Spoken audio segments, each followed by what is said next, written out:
The other day, my friend asked me a hypothetical question he'd been asking around. If it would mean getting to make out with 10 super hot women, either friend crushes or celebrity crushes, would you kiss a dude? My first response, of course, was that I really like my girlfriend and that I don't need or want to kiss other women. When pressed, I did engage with a hypothetical, and the ensuing conversation brought us to some really interesting revelations about society, attraction, and how the two of us had been socialized. I first approached the first half of the question, which essentially asks, would I kiss a guy, and if so, how gross would I find it?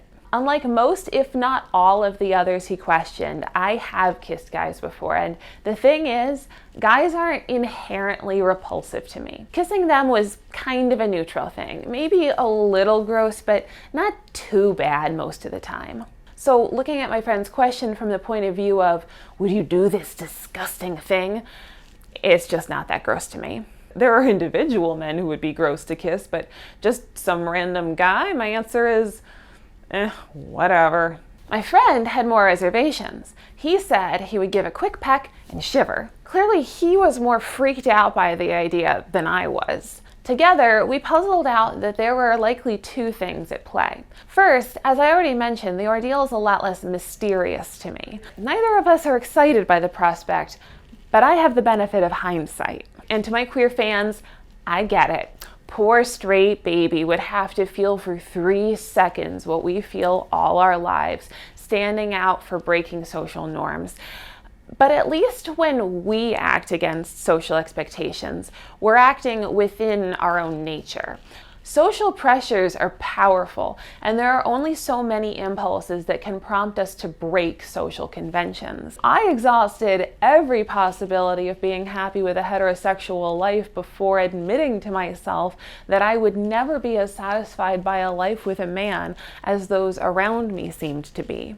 It was only when I found that I was out of options within social conventions that I found that I could and had to be brave enough to act outside of social conventions. I think it would be difficult to act against every internal and external mechanism of determining the right person to kiss. With the disgust factor, the first half of the hypothetical explored, I found myself curious about the second half too. If you kiss one guy one time, you get to kiss 10 beautiful women. But how do we know that any of them are any good at kissing? There's more to being good at kissing than just being hot. I tend to categorize kisses in 3 categories. At the bottom are gross kisses. Maybe their mouth is always cold for no reason, or maybe they do something gross with their tongue. Then the neutral kisses. Just a basic kiss that's not gross and not special. That's the best kiss the guy can give me. Then there are nice kisses. These are rare. The vast majority of kisses are neutral. Maybe 2% of people give nice kisses. And of those 2%, for me, all of them are women. But that doesn't mean that all women are great kissers. Some give gross kisses, and it's not any more pleasant because she's a woman. I'm not thinking, yuck, yuck, yuck, but at least she's not a guy. So when I think about my friend's hypothetical question, the idea of get to kiss 10 hot women isn't a draw in and of itself. Even if I'm selecting the women myself, there's no foolproof way to know if one or more of them has cold, wet lips. I can't know that until we've kissed, and there's a decent chance that out of the 10, I'm only going to enjoy kissing 1 or 2 of them. So now it's not you get to kiss 10 hot women, but here's a process of trial and error. Most of it'll be just okay. I think a lot of women think about kissing like this too. There's a saying, you have to kiss a few frogs to find your prince. This comes from the fairy tale The Frog Prince, in which a prince is turned into a frog, and the only way he can break the curse is to be kissed by a princess.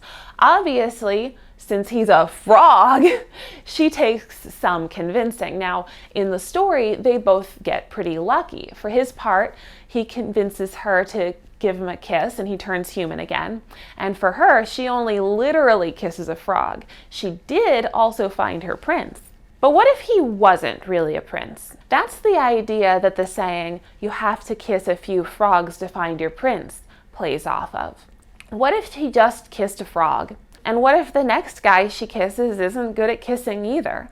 Not everyone is a good kisser or the right kisser for you. And these things take time. So to come back to my friend's hypothetical, I figure 1, maybe 2 of these women are good kissers, but that means having to sort through them with trial and error, and 8 or 9 of them, or 80 to 90% of the kisses, are likely to be just okay. Throw in 1 guy and I know it won't be a great kiss, so now 9 or 10 of 11, or 82 to 91% of the kisses are just okay. That barely changes anything for me.